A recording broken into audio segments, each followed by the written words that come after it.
Hello' গাইছ, আমি মানে এতিয়া ধান পুৰা মানে বান্ধি আছো আৰু পথাৰত মানে শেষ হৈ গ'ল গোটেই আঘোণৰ পথাৰ না। আমাৰ অসমীয়া সংস্কৃতি জানাই নহয়, ধানটো ধান নহ'লে আমাৰ পেট নভৰে। গতিকে আজি শেষৰ দিন বুলি ভাবিছো আমাৰ খুৰী এজনী ঘৰত। গতিকে ইয়াত টমান লৈ আছো, বান্ধিবলৈ আৰম্ভ কৰি আছো। মই বহুত কষ্ট কৰিছো খুৰাৰ কাৰণে, খুৰীৰ কাৰণে আৰু ভাইটি জানাই নহয়। গুড। কিবা এই কথা নাছিলে নহয়, এই ধান কেইটামান থৈ গৈছিলে মানে এইকেইটা কি কেছটো? আচ্ছা, আমাৰ কিয় পৰম্পৰা হিচাপে এইকেইটা লিখা নে ধান কেইটা এইকেইটা কেলে থৈ গ'ল মানে চাওক, লক্ষী বুলি কয়। আমাৰ শেষত মানে কি হ'ল, ধান শেষ হোৱাৰ পিছত আমাৰ তিনি পূজা আমাৰ এইটো পৰম্পৰা বেছি নাজানো, তথাপিতো মানে তিনি পূজা আছে। তিনি পূজা শেষত আমাৰ ইয়াৰ যিখিনি পটক্ষী যিবোৰ নি আছো সেইবোৰে লক্ষী। তথাপি এইবোৰ বস্তুবোৰ আমাৰ মানে এটা নীতি নিয়ম হিচাপে তেখেতক সাক্ষী কৰি দিয়া হৈছে প্ৰথমতেই। আজি সেই দিয়া যদি ভালে ফল কৰিছে, গতিকে আজি ধুনীয়াকৈ নিয়ম নীতিৰ মাজত আমাৰ খুৰীহাত ৰৈ আছে। এতিয়া কি কিমান টাইমলৈ ৰখি থাকিব? মানে তেখেতসকলে নিব এটা অনুযায়ী এটা নিয়ম নীতি কৰি প্ৰাৰ্থনা কৰি।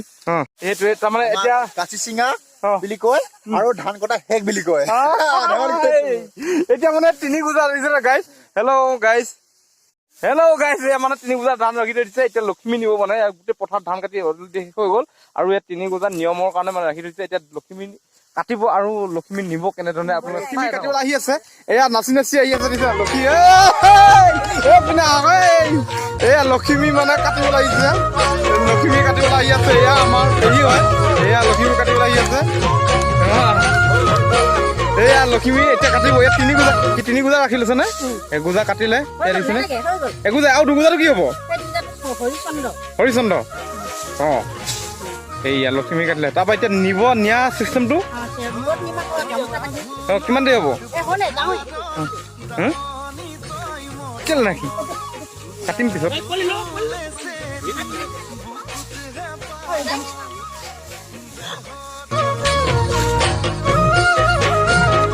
ইয়াত পথাৰত আহি ভাত খাইছিলো, আমাৰ মাতিছিলে আৰু পুৰা একদম মাছ মাংস লগত খালো আৰু শেষ পৰ্যায়ত এই এজন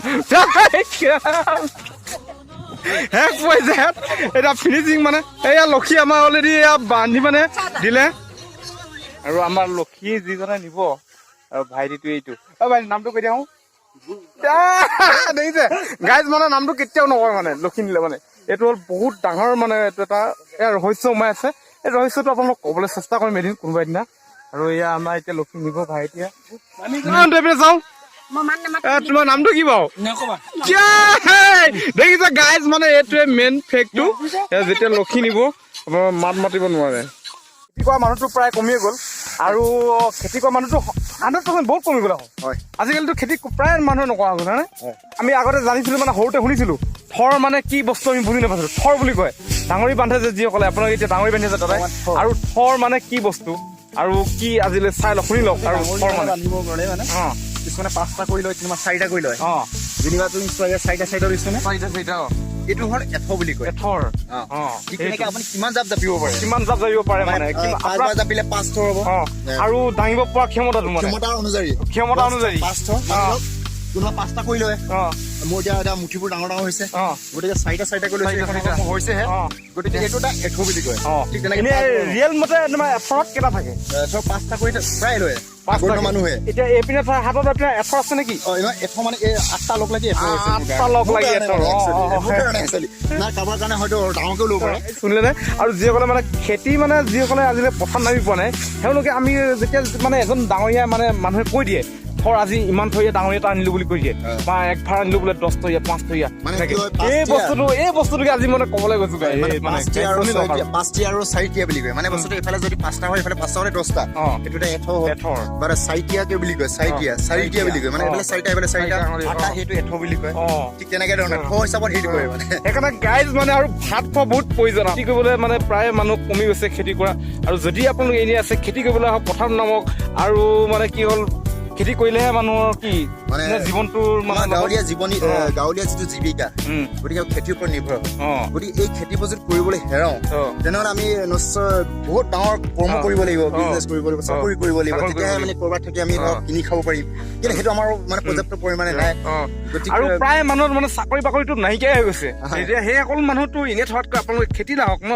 আৰু খেতি কৰিবলৈ মানুহে এনাৰ্জি ষ্টেমিনা লাগে। ষ্টেমিনাৰ কাৰণে আপোনালোকে কি কৰিব, মাল পানীটো এৰি দিব লাগে হয় নহয়? প্ৰায় নাই আমাৰ গাঁৱলীয়া মানুহবোৰে প্ৰায়তো আমাৰ সাজ বোলা বস্তু থাকে এইটো কথা বিলাতী মটৰ কথা বেলেগ গতিকে আমি সাজটো আমাৰ গাঁৱলীয়া প্ৰায় থাকেই বুলি ক'ব লাগিব যেতিয়া নিজে তৈয়াৰী আমাৰ মেডিচিন লৈ মেডিচিন মানে যিটো মানে আমাৰ প্ৰাকৃতিক যিবোৰ যি পায় মানে আমাৰ আইসকলে আইতাসকলে মানে জানে যে সাজ কেনেকৈ বনাই যোৱা কি বস্তুৰ পিঠাৰ লগত কি মানে আমাৰ প্ৰাকৃতিক মানে মানে বন হওক ঔষধি হওক প্ৰাকৃতিক ঔষধি সেইবোৰ লৈ পিনে বনাই এটা সাজ বনাই আমাৰ ভাল লাগে মানে যেনেকে বিলাতী মদ সেৱন কৰিলে যেনেকে মানে এঞ্জৰি ফুলটো হয় ঠিক তেনেকে আমাৰ সেই তাতো পাওঁ এইটো আমি মই সেইটো যে খাব লাগিব বুলি বাধ্যতামূলক নহয় এইটো মানে এইটো মই কেতিয়াও নকওঁ যে কোনোবাই এইটো সেৱন কৰক আমাৰ সাজ পানী সেৱন কৰক বহুত ভাল লাগে এইবোৰ মই কেতিয়াও নকওঁ সাজটো সাজে হয় এনাৰ্জি বস্তুত কি মানে নিজৰ মেইনটেইন মানে এইটো নিজৰ ফূৰ্তি নিজৰ ধেমালি নিজৰ কাৰণে এইটো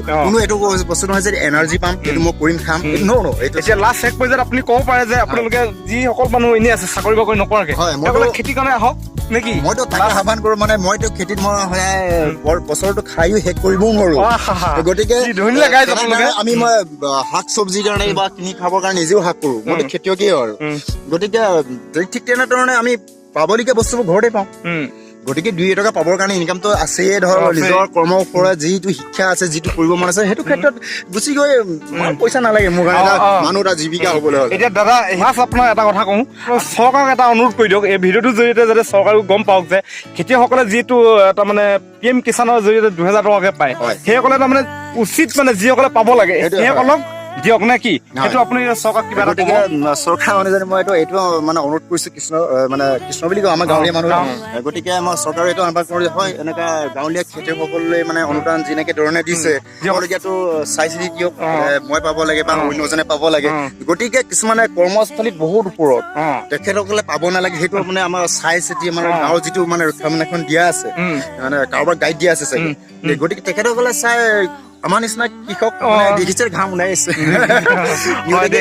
গতিকে তেনেকা এজনক মানে বাছি দিয়ক কাৰণ কেতিয়াবা আমাৰ ধানে বন ওলাইছে কিবা ফৰিঙে গোটেই কিবা গোটেই তাৰ মেডিচিন দিবৰ কাৰণে আমাৰ চৰকাৰে নিশ্চয় দিছে সেইটো মানে এটা অনুদান দিছে তেনেধৰণে মোকো পাব লাগে ময়ো পাব লাগে আৰু তুমিও পাব লাগে তেনেধৰণৰ যি মানে দিছে চৰকাৰে দি আছে কিন্তু যিসকলক দিব লাগে সেইটো হলটো সেই বস্তুটো উচিত বিচাৰ হোৱা নাই মানে আৰু বিশেষ মানে এইটো বস্তু কি হ'ল মানে বিচাৰ বিশ্লেষণ কৰি পানি যিজন খেতিয়কে পাব লাগে যিজন মানে যিসকল খেতিয়ক মানে আছে সেইসকলে পাব লাগে সেই যিটো চৰকাৰ অনুদান মানে সেইটো অৰিজিনেল মানে খেতিয়কসকলে পাব লাগে হয় না দাদা তাকে কাবৌ কৰিছো মানে চৰকাৰে ভাবি কৰি যি ভাল কাম পদক্ষেপ লৈছে ভালেই কৰিছে গতিকে ভাল কৰাৰ পিছত তলৰ মহললে ভালদৰে চালি জাৰি লওক ওপৰ মহলৰ পৰা ঠিকেই কৰিছে আমাৰ তলৰ মহলত যিসকল পাবলগীয়া দায়বদ্ধতা মানুহ আছে তেখেতসকলে সম্পূৰ্ণ চালি জাৰি পাব লগা যেনে পাওক নিশ্চয় খেতিৰ ওপৰতো নিৰ্ভৰ কৰি মানে মানুহকে বহুত খিনি সকাহ পাব ল'ৰা ছোৱালী পঢ়াব পাৰিব ঠিক তেনেধৰণে মই মানে কাবৌ কৰিছো মানে বহুত ৰিকুৱেষ্ট কৰিছো মানে চৰকাৰলৈ তোমাৰ ভিডিঅ' যোগেদি ভাইটি তুমি চিনি পাইছো তুমি ওচৰৰে হয় গতিকে সেইটো মন যায় বহুত ডাঙৰ বস্তু মনটো বহুত ডাঙৰ মনটো বহুত স্পীড যায় মানে বহুত দূৰলৈ সোনকালে আজি আৰু মন গুচি গ'ল আহি গলো আৰু আপোনাক লগ পালো হেল্ল' গাইজ আৰু সাবস্ক্ৰাইব কৰিব চেনেলটো আৰু বেল আইকনটো শ্বেয়াৰ কৰিব কমেন্ট কৰিব ভাইটি বৰ মৰমীয়াল তেখেতৰ মানে ভিডিঅ' চাবা তেখেতসকলে কৰি থাকি বুলি শুনি পাইছো আজি মোৰ সাক্ষাৎ মানে তৎক্ষণাত জানি পালাগি ন খোৱা বোৱা কৰিলে নাই আমাৰ ইয়াতে কৰিলে ন তুমি কৈছিলা এতিয়া মই পালো খালো ভালে হৈছে দেই ঠিক আছে ভাল হৈছে গুড হেল্ল' গাইজ যদি ভিডিঅ'টো আপোনালোকৰ ভাল লাগিলে ছাবস্ক্ৰাইব কৰিব চেনেলটো আৰু লগতে বেল আইকনটো আৰু লগতে মোৰ ভিডিঅ' শ্বেয়াৰ কৰিবলৈ আপোনালোকে নাপাহৰিব বাই বাই বন্ধুসকল নেক্সট এটা ভিডিঅ'ত আপোনালোকক আকৌ লগ পাম